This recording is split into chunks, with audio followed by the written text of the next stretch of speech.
Jeff, welcome to the show. Thanks, Chris. Thank you so much for joining me. Can we just get maybe kick it off with a little bit of your story, kind of growing up and kind of what brought you to where you are today? You bet. So born and raised in Amarillo, Texas, up in the Panhandle. Kind of just a average middle-class family growing up. Father was an attorney, stay-at-home mom, a couple of siblings, and good upbringing. Very close to my dad's mother, my grandmother. She lived close by and was a big part of the family. A big influence on me. She was one of the early single working women. Her husband, my grandfather, passed away when my dad was 6. So that would have been 1935. Wow. And so she raised a young boy in, post-depression, kind of on her own. And so she's a very strong woman, very humble servant leader. And met my wife in high school. She didn't like me in high school. Y'all high school sweethearts? I'm like, no. And, but we, good fortune to get in a racquetball class in college with her. And through fate, we ended up as doubles partners and kind of got to know each other through that. And it ended with a kind of championship match against her brother and another partner. And so it was hard fought, brother and sister duking it out for the for the class championship. And I sent her some flowers after it and told her she played great, and didn't hear from her for about 3 months. And so I thought it was no chance there, but eventually we connected and started dating, and pretty quickly realized that we were a match, and started talking about what are you going to do in 5 years or 10 years. And dated in February, engaged in October, married in May. And so pretty fast, 19 and 20. And that's Chris, he's had a good fortune of going to work for what I considered the best company in Amarillo, Mesa Petroleum. Yep. Small company, 1,000 employees. Boone Pickens knew everybody. One of the great kind of leadership lessons from him is he knew everybody's name, from the evening custodian to the executive vice presidents. And he really gave me some great career advice. We would play racquetball once or twice a week, and he wanted to kind of guide my career a little bit, invest in young people as he did, and said, what do you plan on doing? And my dad was a lawyer, and I loved my high school coaches, and so I was going to either be a lawyer or a coach. Mm-hmm. I said, well, I'm going to school at night to get my secondary ed degree, and I'm going to coach. And he said, well, Jeff, I was going to coach too. And I said, really? I said, yeah, I graduated from Oklahoma State, Oklahoma A&M at the time. And I accepted a head basketball coaching job at a small high school, and was almost there when Phillips Petroleum called, and I ended up going to work for them. He said, you can coach in corporate America. It's the same thing. It's game plans, it's recruiting, it's team building, and you can provide better for your family. And that really kept me engaged at Mesa, what ended up to be a wonderful 12-year run. Oh, wow. They moved, my wife Kim and I, to Dallas in 91. I commuted for a couple of years, but we moved here full-time in 91. Moved our three girls here when they were 2, 4, and 6. And actually, I did a little stint in Fort Worth. Okay. Yeah. But I think I'd been there 11 years, and I went in and told Boone, I said, you've been so good to me and my family. I don't want you to hear about this on the street, but I've been doing the same thing for the last 5 years and really want to start looking for something different. And he said, kind of, young man, the future is in compressed natural gas vehicles. And we had started a little company called Mesa Environmental. Okay. Over on Bolt Street, if you know. Yeah. Yeah. Great. It was great though. I mean, it was greatness. So he sent me over there to kind of run that for be the corporate leader for that subsidiary. And it didn't work out. It did in the long run, in that Mesa Environmental became Clean Fuels Inc. Okay. They pivoted to distribution of compressed natural gas. But I got a chance to jog all over South Fort Worth and see some really great places around the Colonial and TCU and that area. But left there in 93. Okay. And been very fortunate just to maintain a career here in Dallas in a lot of different industries since then. Yep. What'd you do at Mesa again? Well, a lot of the things I've done my whole career, really, it's best to describe it, I guess, as G&A work. Yeah. So I think when I was 25, I became the head of HR and administration. Okay. And that included everything from the aviation department to the corporate real estate function, security, risk management, those kind of things. But kind of the all other guy in the company. Yeah. That's been what I've done most of my career. Was that because it was just like a natural fit there, or had you applied for certain jobs within the company and that's where you landed? Like, how did that become the spot, or did T. Boone kind of spot talent and say, this is where you'll be great? No, I love to be able to say yes on that question. But no, I started out working contract for him. Yeah. I was 18 years old. I was actually, ironically, for my job today, building office cubicles. Okay. And I guess I did a good job at night, whoever was watching me. And so they hired me to a full-time job, filing in the parking garage basement. Yep. And the promotion opportunity was to work in the mailroom. And it was great because it was air conditioned. So I worked in the mailroom, kind of general handyman, facilities, mailroom person through college. And that department was under HR administration.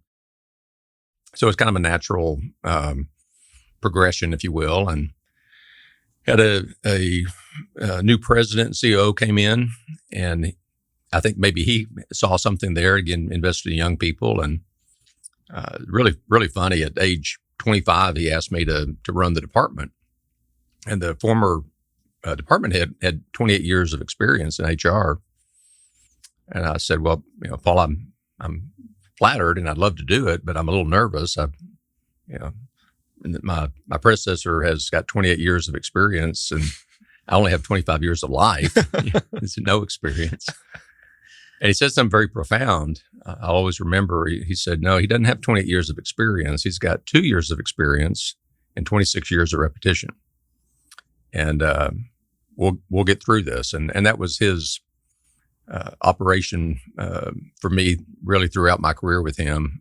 It was every year to give me something new to learn. Yep. So that I was constantly gaining new experiences. And that's what led me to everything from treasury to finance to technology to corporate real estate, et cetera. And so it was a great foundation, but I think I was kind of known for HR. Right.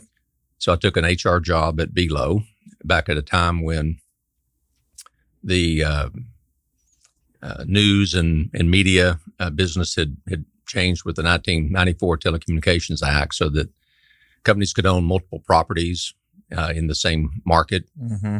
And so huge acquisition binge from 93 to 2000. While I was at Belo, we tripled in size from 3,000 to 9,000. Wow. Employees, I think from 5 TV stations to 35 and 1 newspaper to 6 or something like that. But it just wasn't big enough. The industry was consolidating, and we didn't change fast enough and grow fast enough to really be one of the survivors. Yep.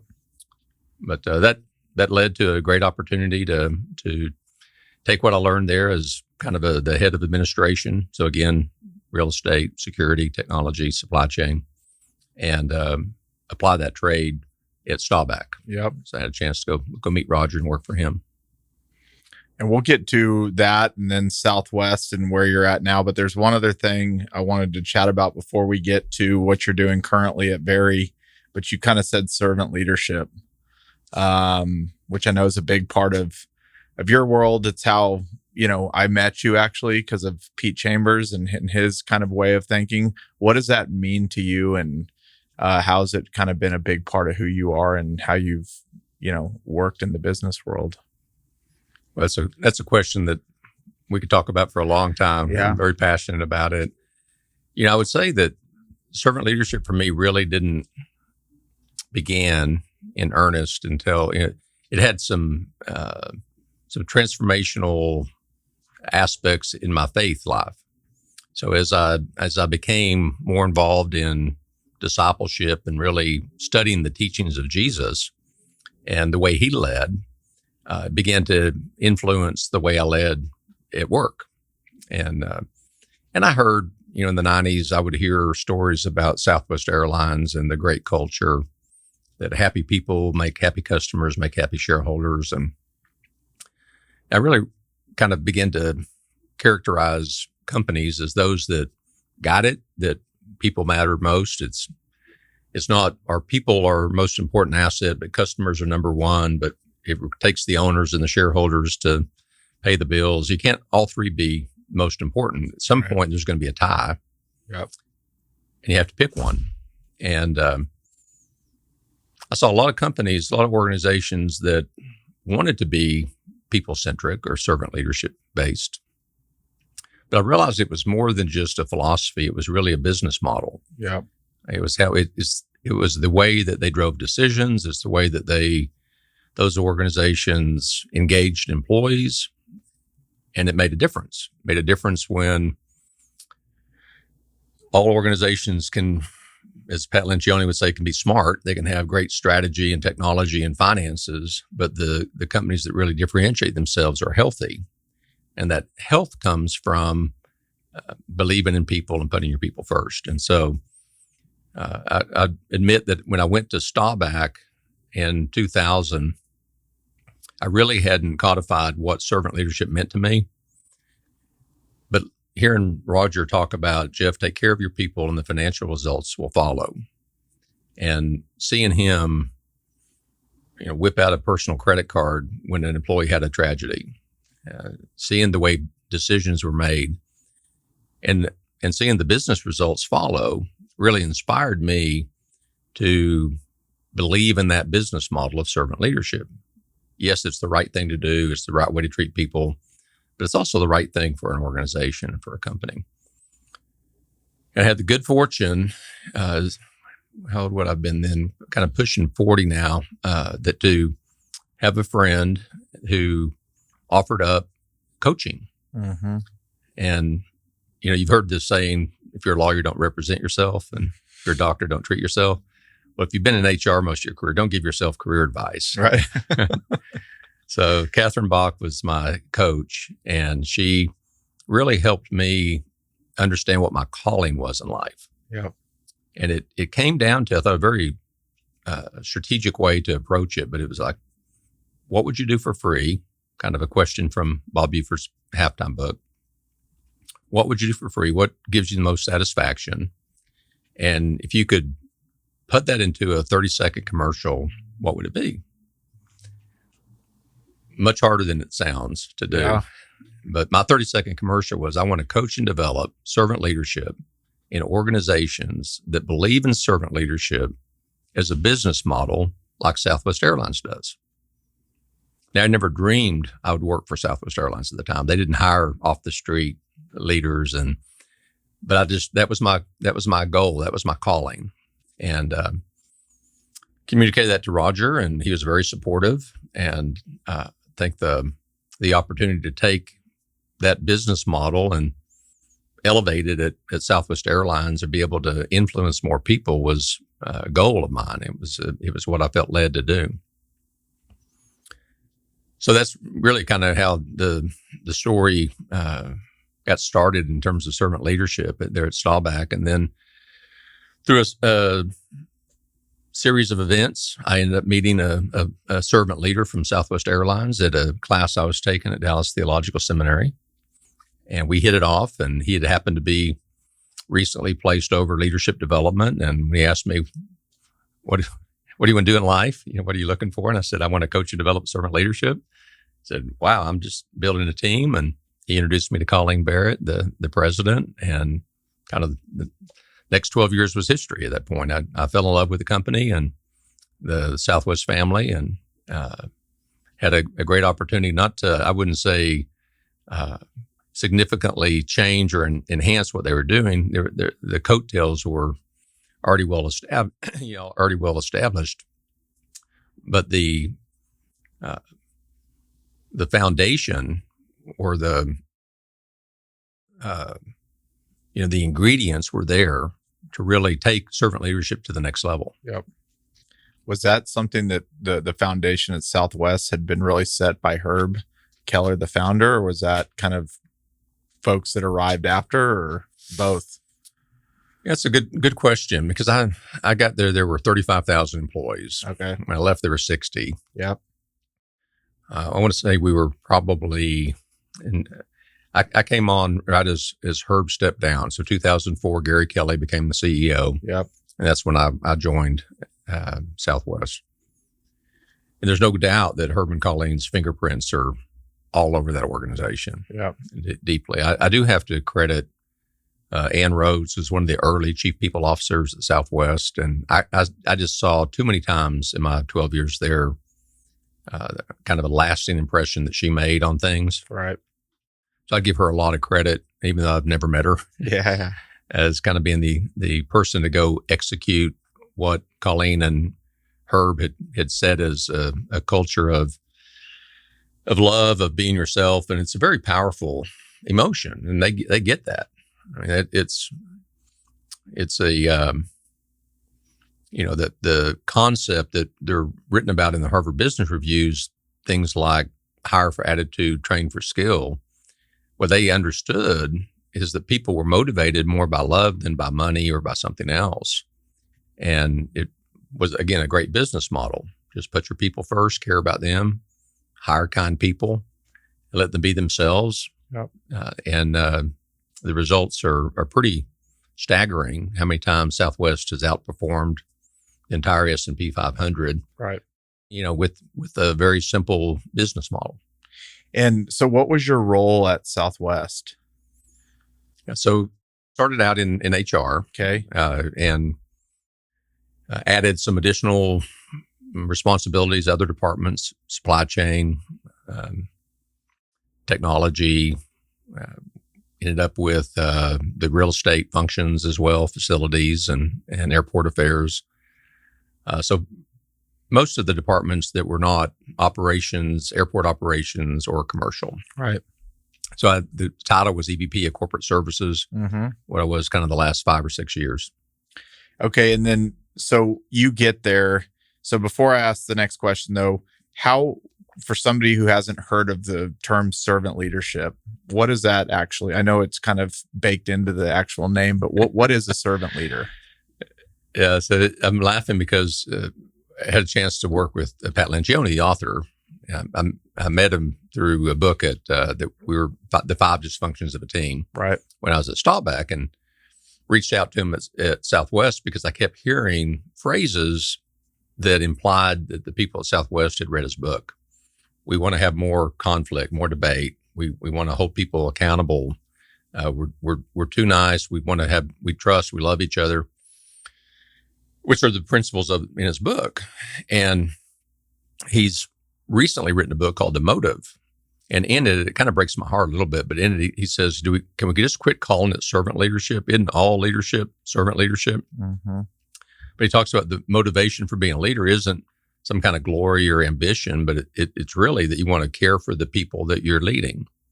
It's the reverse pyramid effect. And the way I would describe servant leadership is that you want to, who doesn't want to work for a leader that has their best interest ahead of their own? Right.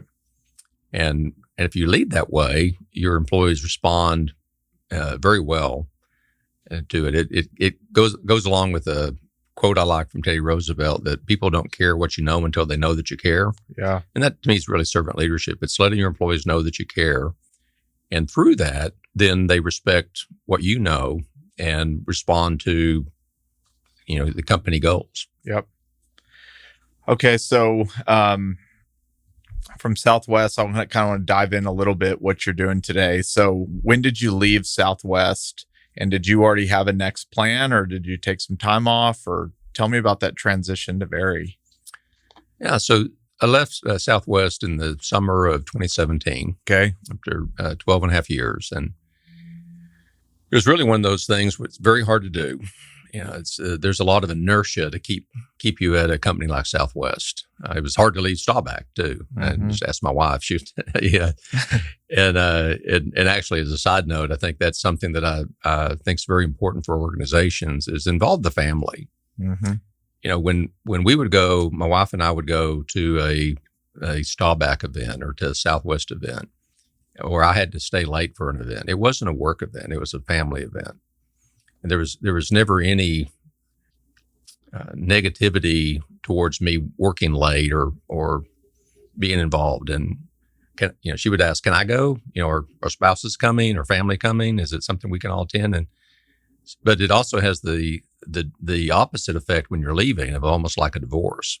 Yeah. And so it was very hard. But at the time I had 8 different departments, and there's a point for me which my I call it career anchor, but it's the job satisfier is challenge.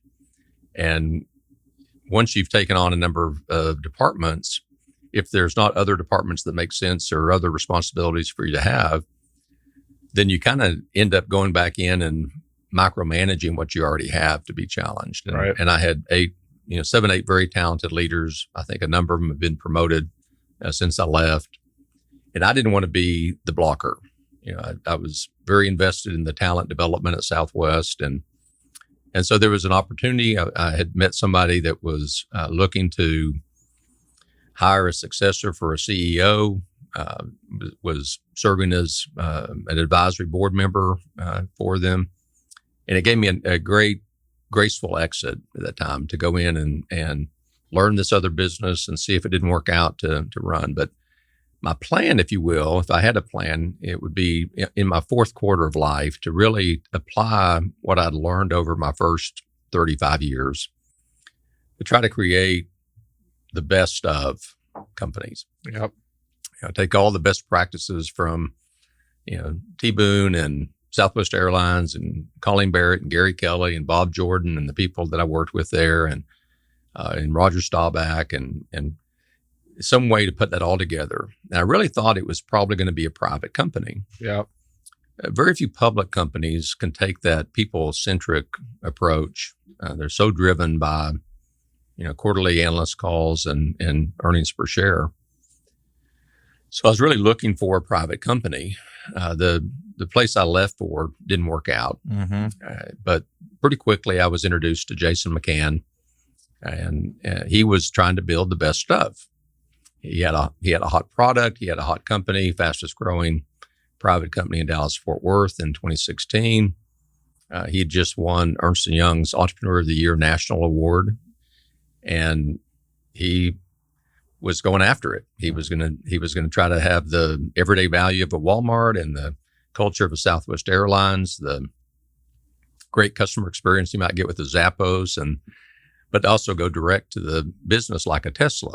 And all the other furniture manufacturers out there would go through dealers. And he was looking to build a team. And we met, hit it off. And, I really felt like at this stage of my career, the opportunity to help a small company, a private company grow was what I needed to do and what I was built to do and trained to do. And I asked him if he was ever thought about hiring somebody to help him grow like that. And he said, "You bet. Do you know anybody?" I said, "Well, how about me?" And he's like, "Really?" So met his co-founder, Dan, the next day, and we hit it off, and it's been a great partnership since then. So that was 3.5 years ago. So you joined them. And when you joined them, did they already have a servant leadership kind of mentality, or had they just identified like, this is what we want, and now we're going to build out a team that can do it? I guess maybe the question's more like, can you go into something that's already kind of headed down this path? And then how do you make your mark to kind of give the company what you've been trained to do? Yeah, thanks for that question, Chris, because I think it really is important that the leader at the top believes philosophically in putting their people first. Yep. And you can see it in their actions. Southwest was famous for not letting people go after 9/11 when all the other airlines did. Throughout COVID last year, we didn't have any job reduction. We didn't cut any pay. We didn't cut any benefits. They were, it was a financial hit to the organization, but that's putting your people first, right? People above profit, if you will.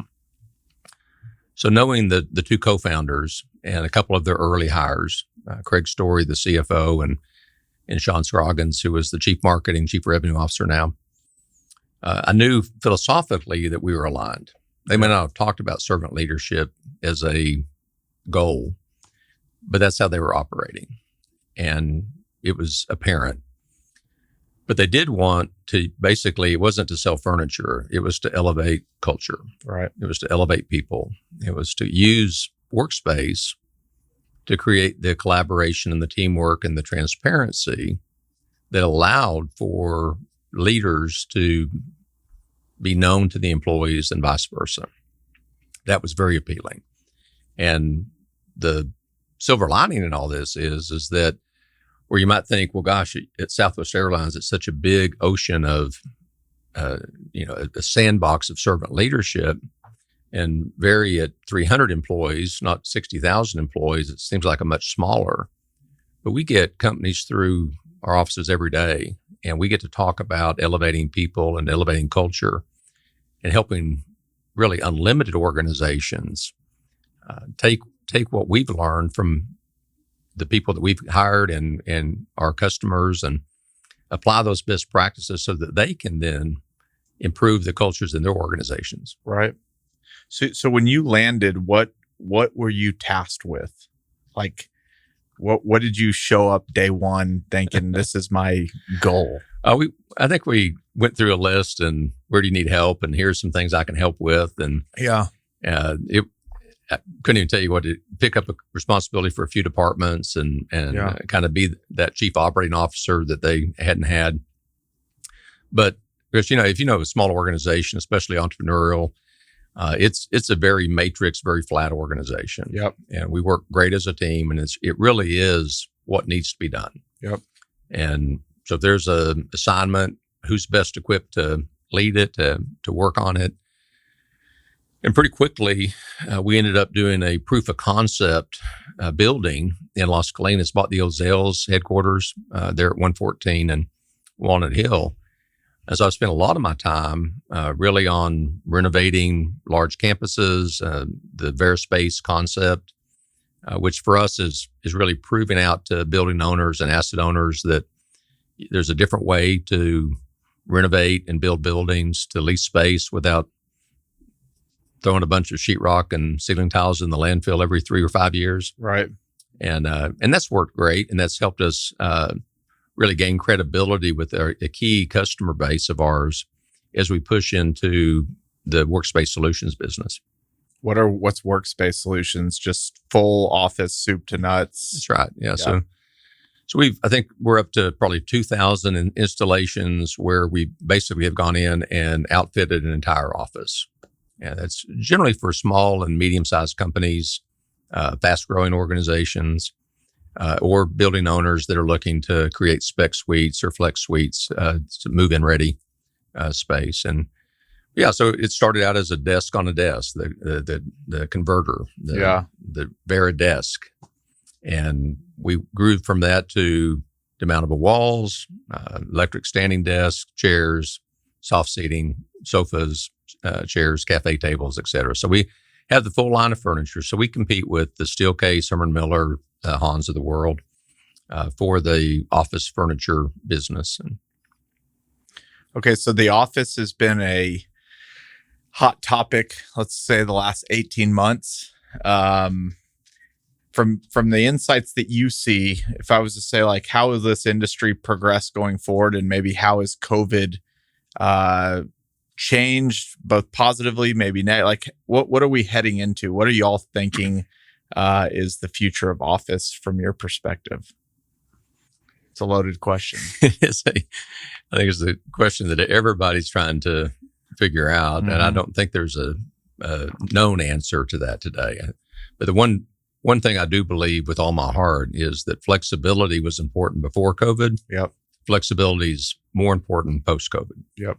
And we're seeing that in everything. Now, Just from an office environment, a culture environment, the notion of flexibility in terms of your work-life balance, where you work from anywhere. I think that's true for everybody. I want work-life balance. I want flexibility. Young people want flexibility. Right.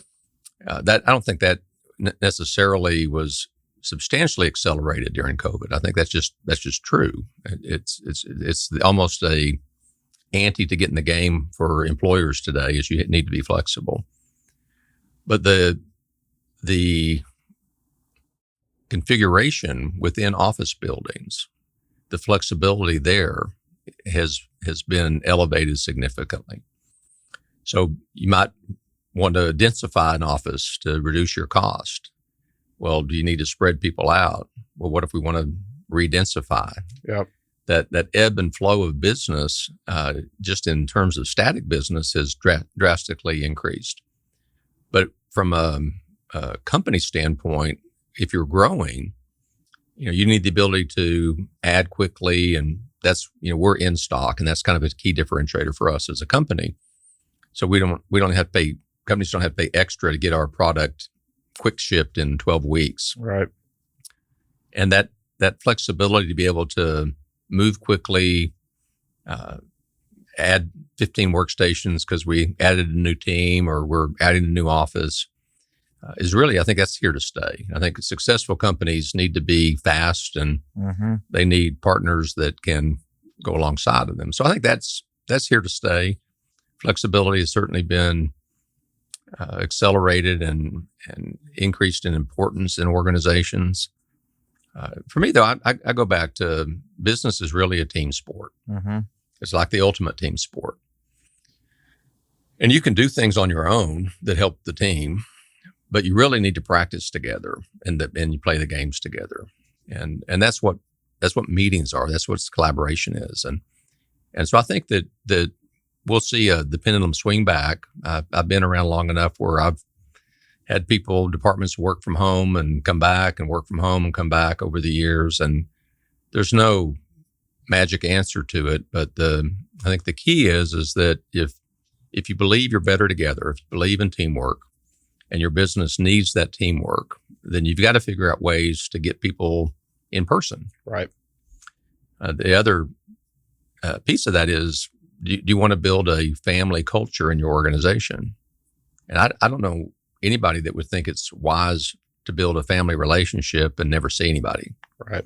You wouldn't do that. You wouldn't tell your family, "Hey, look, kids, we're only gonna Zoom from now on, and you can be a daughter from anywhere." And you wouldn't do that. So the types of tenants that you are signing, these are anywhere from maybe a local business to a Fortune 500 company, all different sizes, or is it all across the board, or is it a specific kind of target market of tenant? No, we're not picky. But it is interesting to see the kind of quality of tenants that we've attracted at our two buildings here in Dallas, Fort Worth. Yeah. And it's a small piece of our business. It's really not our focus.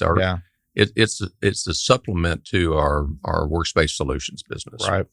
But yeah, we've been very fortunate in that having move-in ready space is very high value for a large organization like a Verizon or a Microsoft that needs space right now, and they need it for 2 years or 3 years, and they don't want to go sign a 10-year deal and spend all the time designing the space and picking out the furniture. And we've created a Class A hospitality workspace, again, elevating the culture of the building.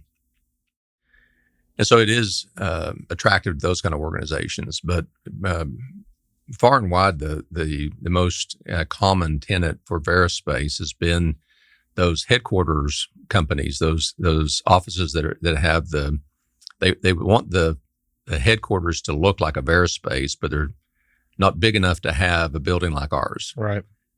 On their own, they couldn't have a 10,000 square foot fitness center, but being a tenant in VariSpace where they can get their own signage and they can have the community manager greet people when they come in and have best-in-class food service and a high-end craft coffee bar is attractive to those. And so we've had the good fortune to land, gosh, I guess it's now 7 tenants where it's the headquarters location for them. That's awesome. Yeah, no, I'm on your side. I think people need to be around people, but obviously the flexibility is critical. I mean, we've been back in the office for a long time, and I think it's kind of one of our competitive advantages right now. Still, a lot of my friends are running fully remote, and it's hard to keep the culture intact as long periods of time go by if nobody's seeing each other. Yeah. I mean, you have that challenge with distributed workforces anyway. Yep. Southwest had a significant portion of its workforce that didn't go to an office. It never has gone to an office. Yep. And so, but you can adapt, and there are certain things you can do to enhance culture, whether you're working in an office or remotely. I'm not anti-remote work in that standpoint, but I think that one of the things that has been lost is that the companies will say, well, our employees are productive at home. It's like, how did they become productive? So you hire them, you onboard them, you inculcate them into your culture, you develop them to the point that they're productive, and then they go home and work, and yes, they're very productive at home. Right. It's that second generation of workers working remotely that becomes a little trickier. Yep. How do you inculcate them? Yep. And how do you help them become productive? Right.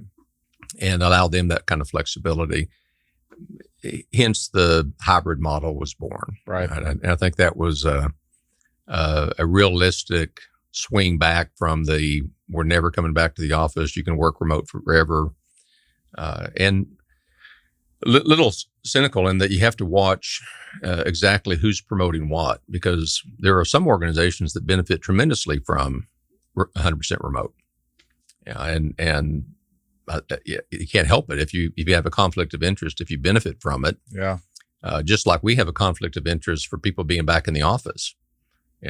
We think the energy of the space is very important. Yeah. And not a lot of we sell a lot of desks for people's homes, but not near as many as we sell for the office. And so we have a conflict as well. But I think it's somewhere in the middle there is the truth. Yep. All right. You've had the opportunity to work for world-class CEOs, kind of your whole career. Can we just talk a little bit about what maybe traits and characteristics have led to their success from your perspective? I know everybody's different, so maybe a little bit of insight, and then we can maybe go through a few of the specific people themselves. There are some commonalities, and I think one of the things that I would say would be common of successful leaders, and especially high-profile CEOs, most of which were founders or entrepreneurs.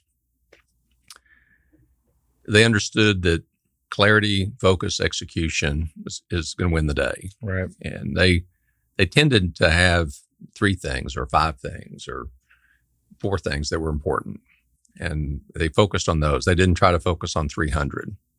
I like to say more companies tended to dive into indigestion than starvation. Right. Trying to do too much as opposed to too little.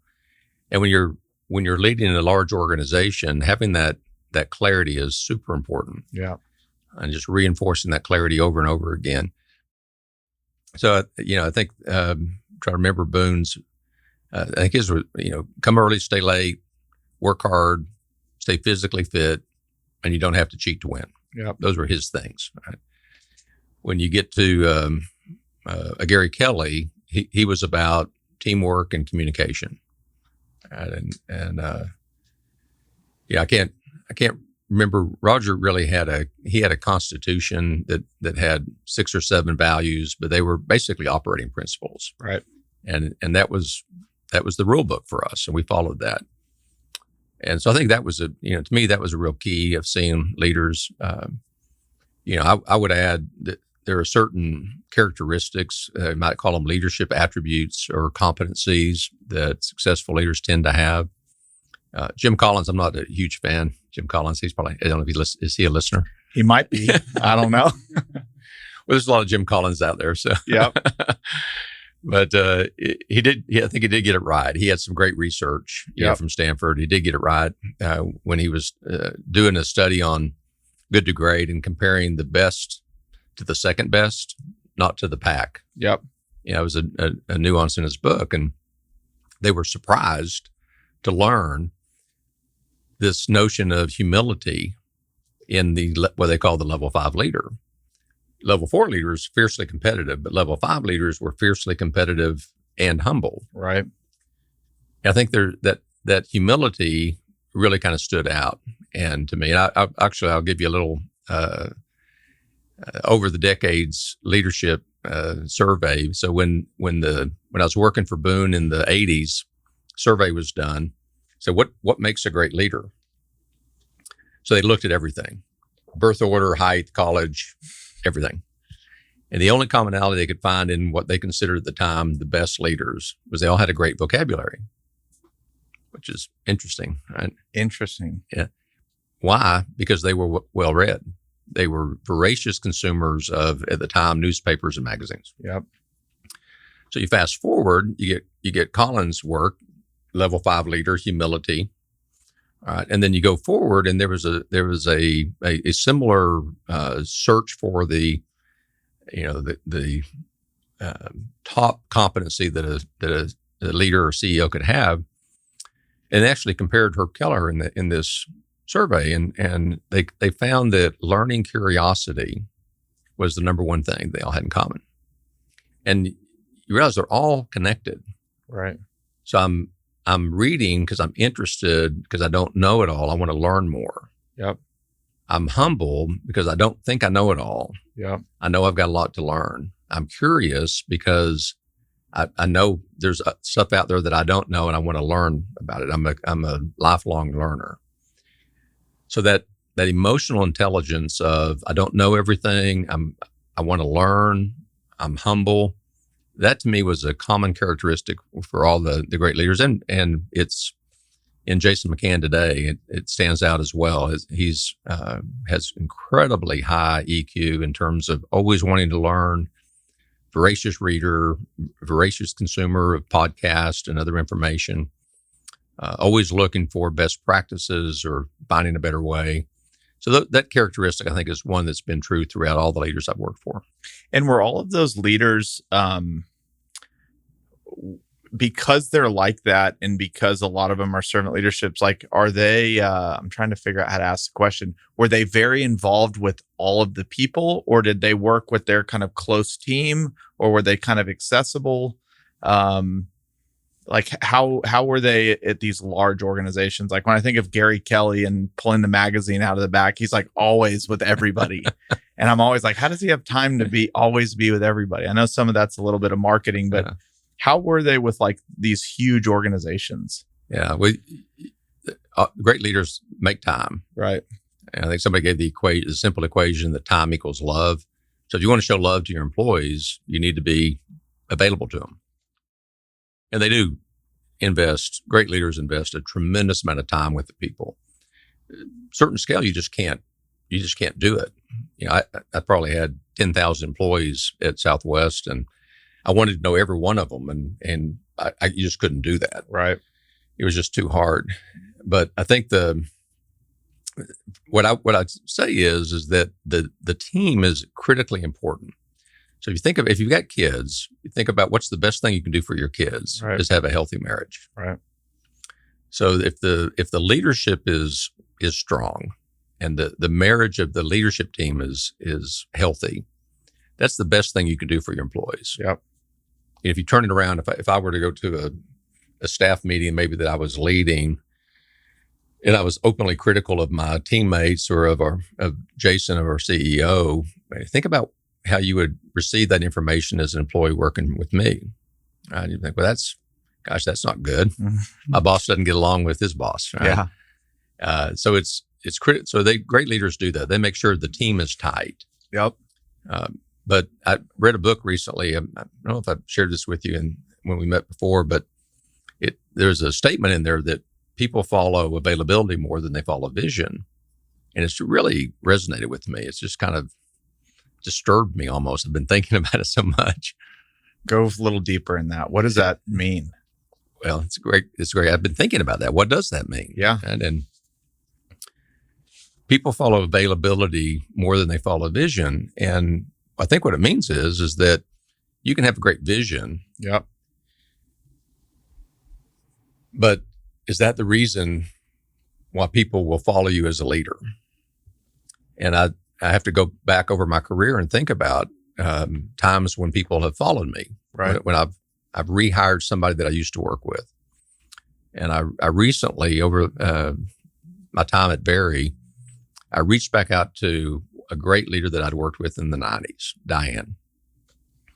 She left a great job that paid more money to come to work for me and for Vari for kind of a new position that wasn't even super well defined. And I thought it wasn't because I had some great vision in the 90s for leading the department. Right. It's because as her leader back then, I was available to her.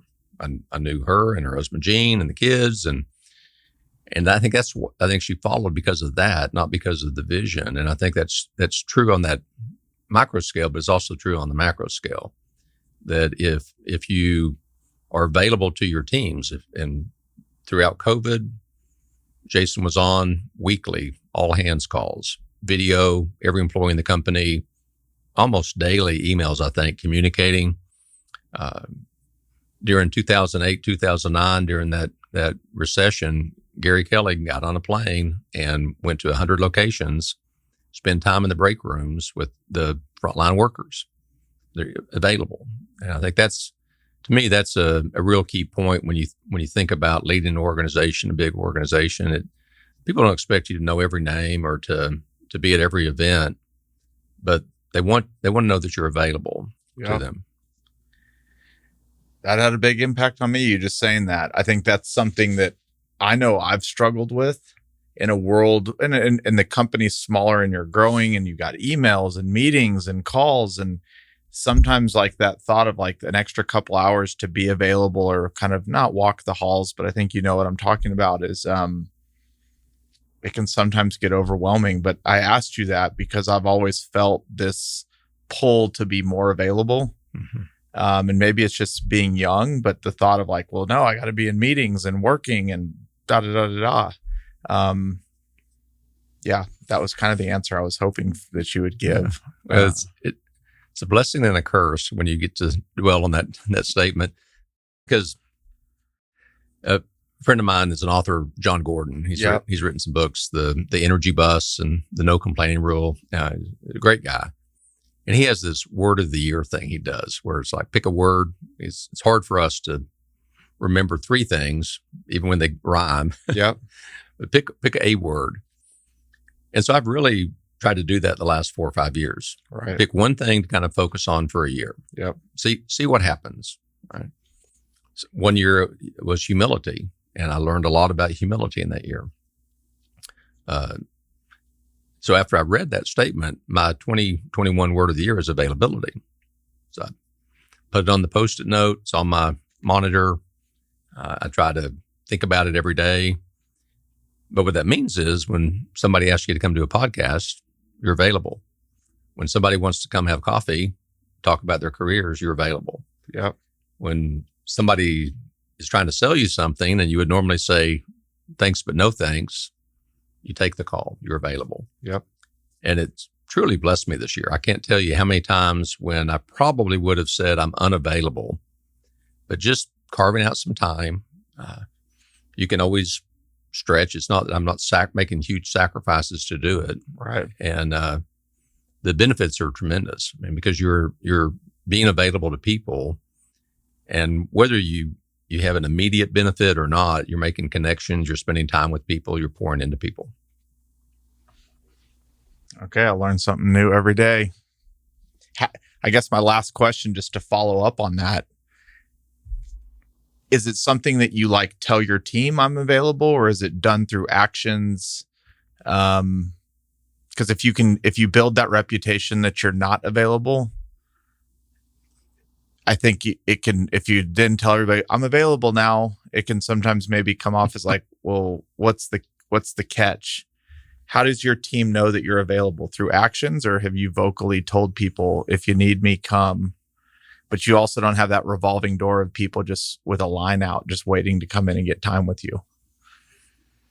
Big part of leadership is being available. I I've always felt like I've had an open door policy.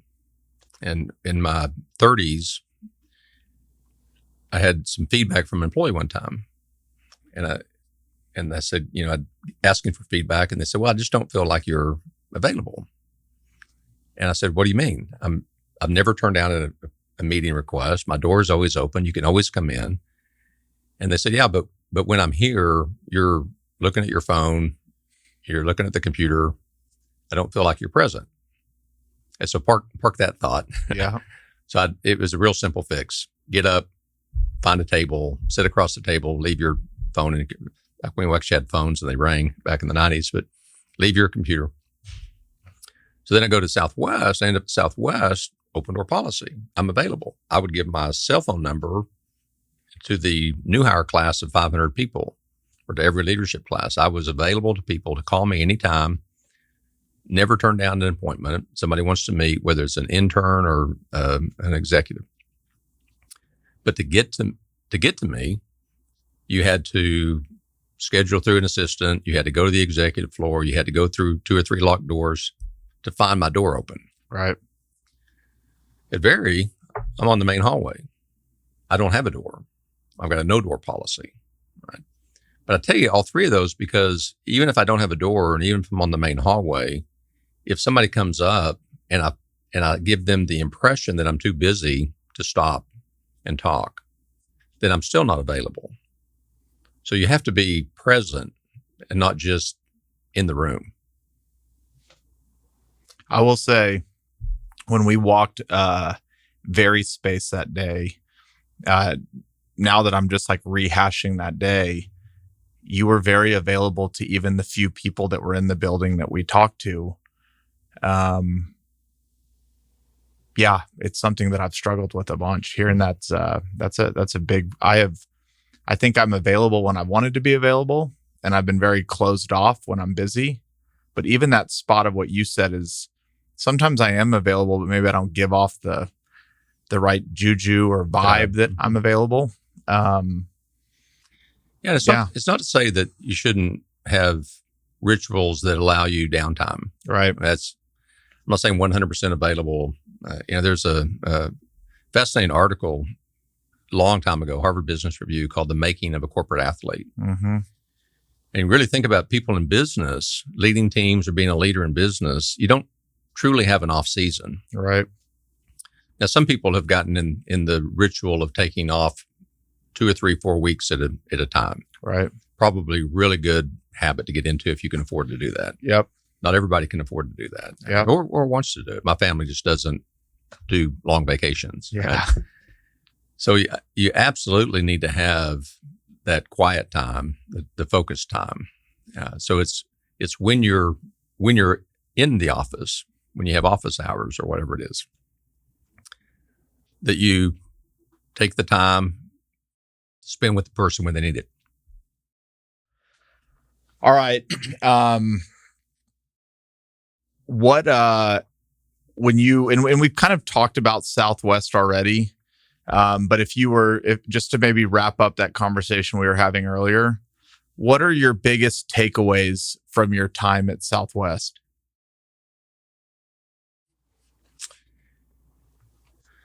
You don't think I've ever had that question before. I would say it's probably similar to other departures at other organizations, in that it's the people. You don't go back and think about projects too much. It's, how's so and so doing, and right, and the moments of fond memories are really the people that have been successful or achieved well or have reached their full potential. And that's when you've kind of been in my line of work for so long. That's the ultimate goal, is helping people reach their full potential. Right.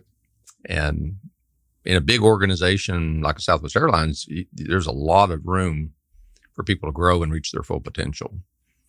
A little harder sometimes in smaller organizations. That's why I love the fact that we're growing, because growth allows for opportunities for people to reach their full potential. Right. But that's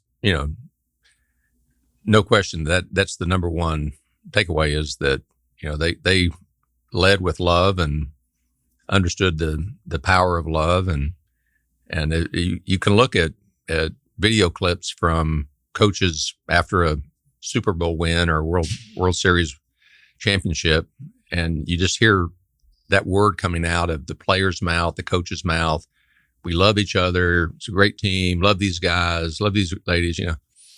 And that's what winning teams do. Is, again, business is the ultimate team sport. You get spend a lot of time with people, and that's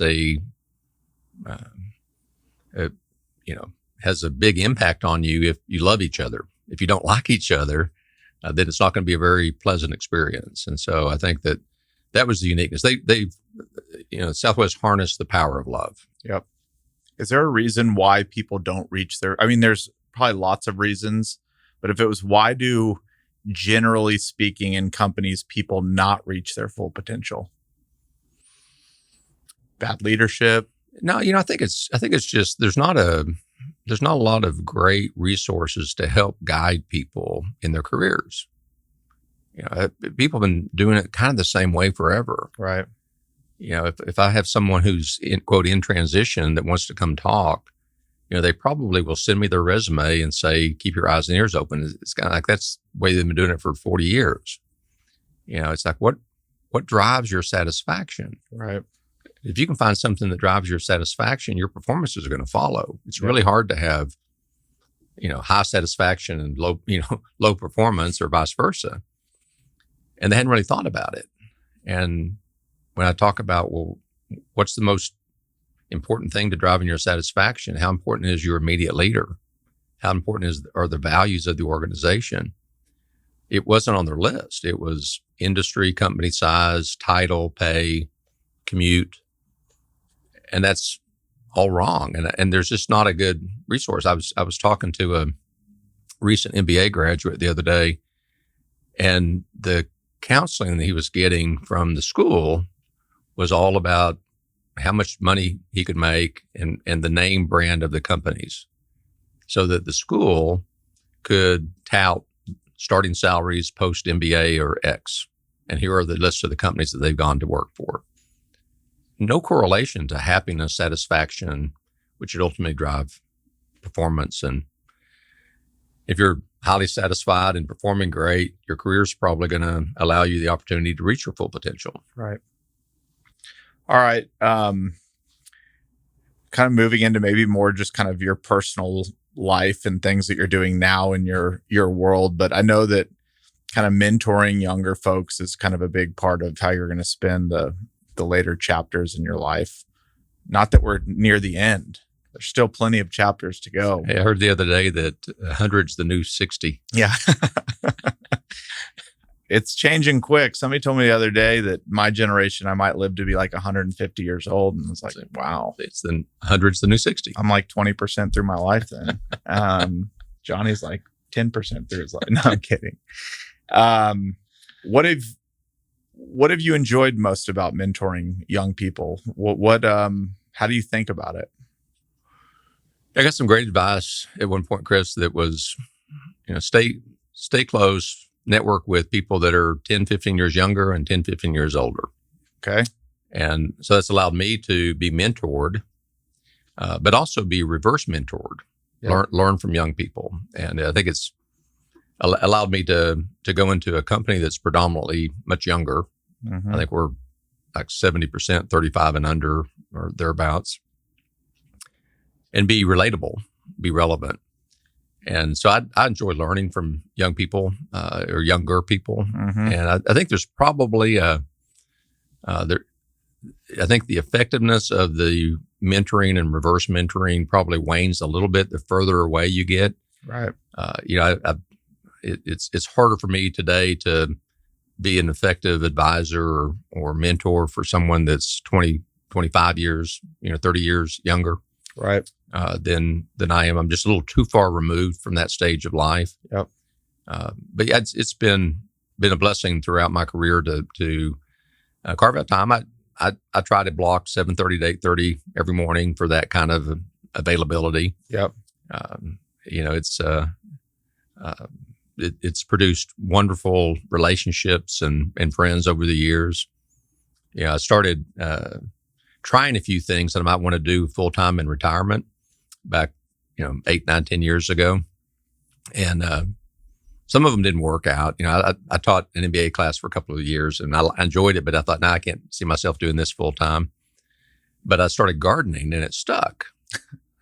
Which is kind of weird. Yeah, little community garden at our church, and our class kind of got together and started a garden. And before long, a year or two down the road, people kind of stopped coming, and I kept going, and I just loved it. My wife actually became a garden widow. Where have you been? You been at the garden again? Come here, let me smell you. You smell like mulch. You've been out there. Yeah, I'm sorry. I just stopped by on the way home. And but the garden became this great opportunity to mentor and network. Yep. And both ways. Somebody wanted to talk about a career. Somebody was dealing with something. Hey, are you available Saturday morning? Can you help me pull weeds? And they would come out. They might teach me something about tomatoes or something. So, but I've really enjoyed the relationships that come through. I'd call it networking. I have a little bit of a challenge with mentoring and coaching people that I don't see play. Yeah. I just don't think I can advise, we can talk life, or we can make suggestions, but if you're going to coach somebody, you've got to watch them play. Right. And going back to remote work, it's kind of it's really hard to coach if you don't ever see them in action. Yep. You just hear about the game, or, say, how did you play last night? Why don't you work on this? It just doesn't work. Right. So I think that what most people would call mentoring I would call, counseling or advising. And it's not truly mentoring. That your mentors need to be people that see you in action, that see you play. So would that be in your case, maybe if you were a true mentor, somebody working at Vari, or somebody maybe in your family that you see regularly? Like, how would you define who would be a good mentee of yours right now? Somebody working at Vari?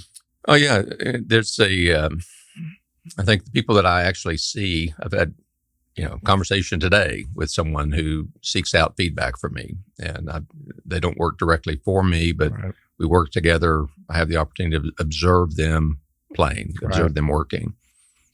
I think there's also young people that approach me about having a conversation about just how did you maneuver this in corporate life? Right. What happens when you don't get a promotion, or how do you balance your faith in a secular workplace, or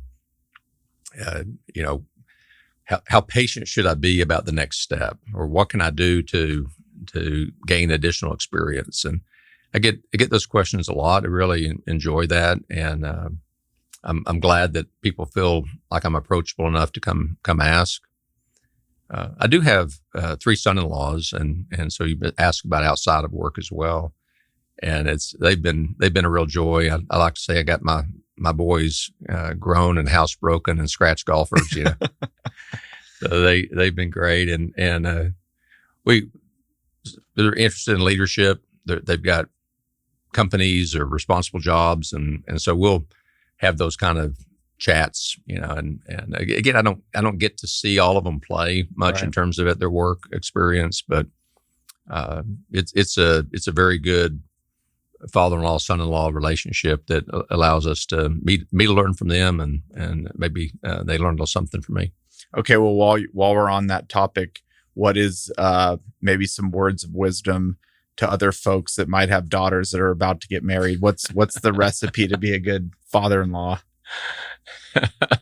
It's the second time in the last 12 months I've had that question. Okay. And it's the only 2 times I've ever been asked that question. Yep. Was one of them Pete? One of them was Pete. Yeah. That's what does it take to be a good father-in-law? I think the whole discussion on availability is a great one. Yep. It's like when you're available and you get asked a question, then it's advice. Right. If you offer advice without being asked, it's meddling, and that's nuance, but it's really a critical one. I think just being humble. I think I actually apologized to my first son-in-law for after he saw this, the second and the third one get welcomed into the family. I'm sure he was thinking, well, hey, why did you treat me the way you did? And I was like, well, I didn't know. It's the first time I've ever had a son-in-law, and so you just humble enough to know that you don't. It's a new role, so. Just love, don't judge, I don't know if it's true because we've only had daughters, but it's hard to think that anybody's good enough to marry your son or daughter. Right. And so the concept of loving, but not judging, I think has helped me a lot just to stay grounded in what's really important. Yep. Well, this is a selfish question. I have 2 daughters, 4 and 2. You have 3 daughters that have all gone on to be married. Can you just speak to like raising them and things that worked and things that you learned along the way? And the question is, what can I do to raise good kids? Yeah. Of course, I don't know that it really is applicable today. When I was raising mine in the 80s, mm-hmm. workaholism was a thing, and I bought into the myth that it's not the quantity of time that you spend, it's the quality of time. And that sounds good, doesn't it? It's, and I get it. If you go home and you sit in a lazy boy and watch TV, it's not, even though you're at home, it's not really quality time. Right. So I understand the concept, but as any parent I think would tell you today, that those quality moments come out of the quantity time. And for me, it was a slap in the face when my middle daughter, Lauren, was in kindergarten. And I was working, all I knew, and Boone was an incredible hard worker. So I was at Mesa, long, 50-hour, 60-hour weeks were commonplace. I was actually in Fort Worth at the time. So a long commute for me, about 45-minute commute. And she was having donuts for Dad's Day in kindergarten, studying the letter D. And I was like, I don't have time for this. It's going to put me behind traffic, but all the other dads are going to be there. And so I really need to go, and maybe it'll be fast. And I go in, and Lauren's kindergarten class, the teacher had given all the students a sheet of paper where she had written, "See my dad," and had a blank, left it for them to fill in the blank and draw a picture. And I'm walking past dads and daughters that, see my dad play with me, see my dad play catch, play with the dog, do fun stuff. And I get to my daughter's picture, and it's see my dad work, as me behind a desk with a couple of bookcases. And as they say, through the mouths of babes, the truth. And I said, well, Lauren, you see me do other things. And no, Daddy, all I see you do is work. And so that to me was the mistake, the lesson learned. And I knew that I needed to find a job that allowed for me to actually plan and take a vacation, to be home more than I was. And I was very grateful for that lesson. Wish I'd had it much earlier. Yeah. But that's what I would say, it's just the quantity time. It's through those, getting to the soccer field an hour early, or the carpool, or the family vacations, that the quality moments come. Did you have to be intentional about blocking off time to be home, or leaving early, or planning that trip, or, you just kind of bought into the system and you just found yourself being there? Did you have to kind of put it on your calendar? Yeah, I think it's one of those things that over time you can work to be more in control of your situation. So Right. the more fiscally responsible you are, you have the ability to take jobs that allow you to spend more time at home. Early on, I really feel like parents today, in order to get the quantity time, they have to be incredibly intentional about date night with the spouse, and no phone after 8:00, or put the kids to bed and read for an hour. And it actually just kind of comes out of their day. So it's probably less sleep. Yeah. But then if you're intentional about trying to create more and more of that capacity, then over time you can influence it through the choices you make. I think there was one point when I was working downtown, and the Staubach opportunity was in Addison, and it was much closer to all the soccer fields that we were routinely going to. I couldn't make a 6:00 game if I'd been still working downtown, but by moving north and getting closer, and that's a privilege that I had at that point in my career, being able to take a job that allowed me to do that. All right. You said earlier, in order to raise good kids, the best thing you could do is have a good marriage. Younger folks that have young kids and they're working hard and they're trying to build their career. Do you have any kind of words of wisdom on how to keep a good marriage, especially in those early years with kids and everything else? We're very fortunate. Kim and I have been married 38 years. Yep. And we got married young. And of course, we didn't think we were young at the time. It's like, what? We're almost 20. Yeah. And so I think a lot of it was luck. I think a lot of it was, good parental influence, especially with my father-in-law, and kind of help gently guide our early marriage and strong relationship within the church, and as well as was, I think, is critical to that. But it's interesting because my wife asked a similar question a few years ago about the younger you. What advice would you give the younger you? And for me, the thing that came was having a group of men that I became very close to. Kind of, we called it an accountability group, but it's really just a small group. And we meet every Tuesday morning at 6 a.m. We have for 25 plus years. Wow. And I said I would have started that earlier. And my wife said, you were 32 or something. I'm like, yeah, but I was already married, had 3 kids. It would have been great to have had that pre-kids or even pre-marriage to have that group. But yeah, we met this morning, and it's having people that I think the cliche is doing life with and whatever, but it's just that really knows you. I think for men, it's much harder than for women. Right. I think we probably spent the first year or two talking about football and the weather, and before we really got into meaningful topics, we stayed focused on books because that kind of helped us be disciplined. Whereas, for a lot of the women I know, my wife included, I think she can have a very deep discussion with the person checking her out at the grocery store that she just met. So it's, I think for men in particular, which is what I would speak to, is that, if you can have other men in your life that really truly knows you, and there's some level of accountability, that's to me a real key in terms of a long, successful marriage. Yep.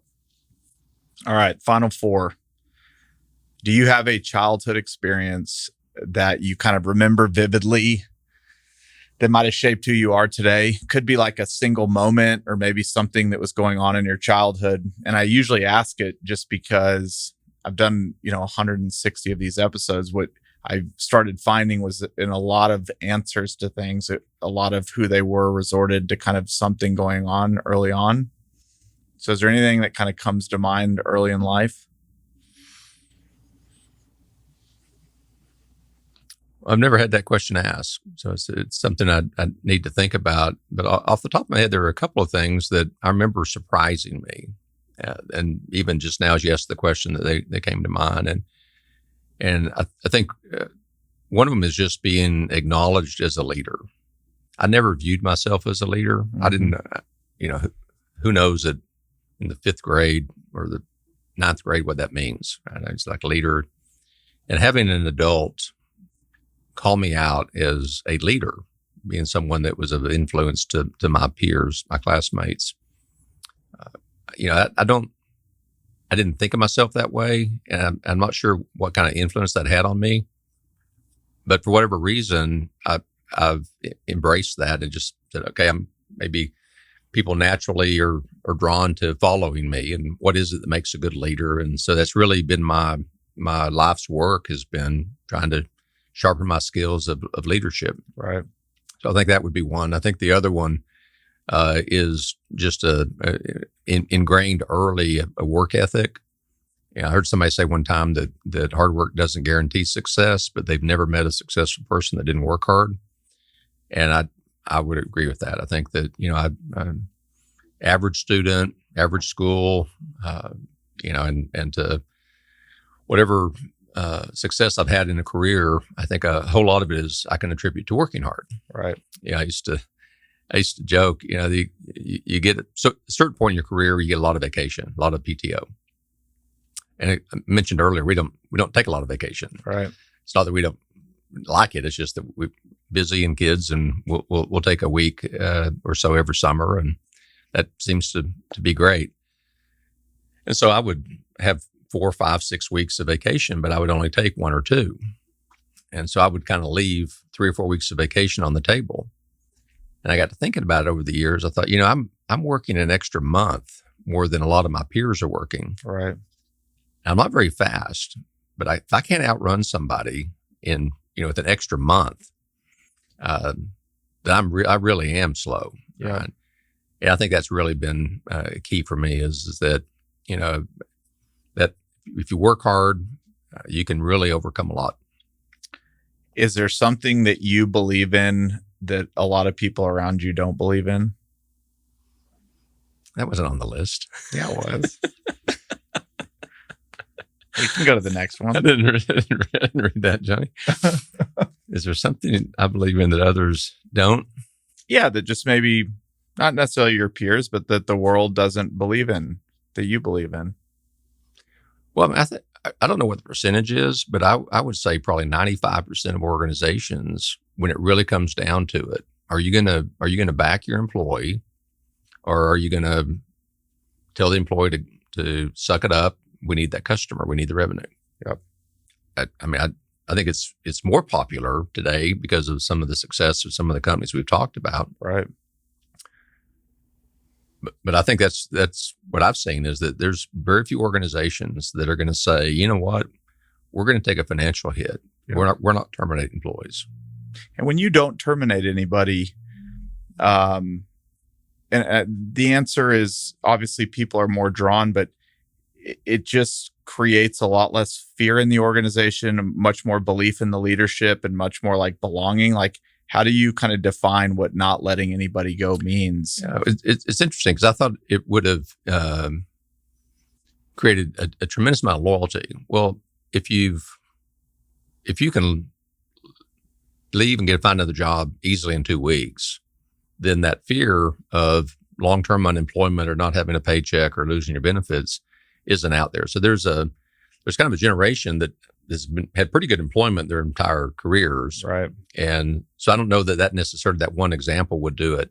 I'll give you a better example. Okay. Kind of it's true, but I think it took on mythical proportions at Southwest in response to a letter that Herb received when he was CEO. So a frequent flyer sends him a letter, says, I was on a flight. The flight attendant was joking through the safety announcements that there's a reason why they're supposed to read them that way. This is a life and death thing. I insist that you reprimand the flight attendant or I'm never flying you again. And the legend of Herb was he wrote back a 3-word response, we'll miss you. Right. That's a great story, right? But think about that story going through the ranks of employees. He's got our back. Yeah. Fun-loving attitude was a core value at Southwest. Is a core value at Southwest. It's and core by definition is the essence, the innermost of who you are. Right. So to go against those core values and to not support the flight attendant to get that paying customer would have created this, you're not walking the talk attitude towards leadership. You say this is important, and you say that we're important, but it's only important as long as we have the customers, even if they're rude or even if they are criticizing. So from that perspective, I think that is, that's really to me what it means to put employees first. Yep. When there's a tie between a customer and the employee, you've got a customer that's rude, that's yelling, that's cussing out an employee, and you ask them to stop, to please not do that, and they continue to do it, what do? Do you actually fire the customer? Because I've had to do that in the past, and the impact that will have on employee morale and employee engagement is phenomenal.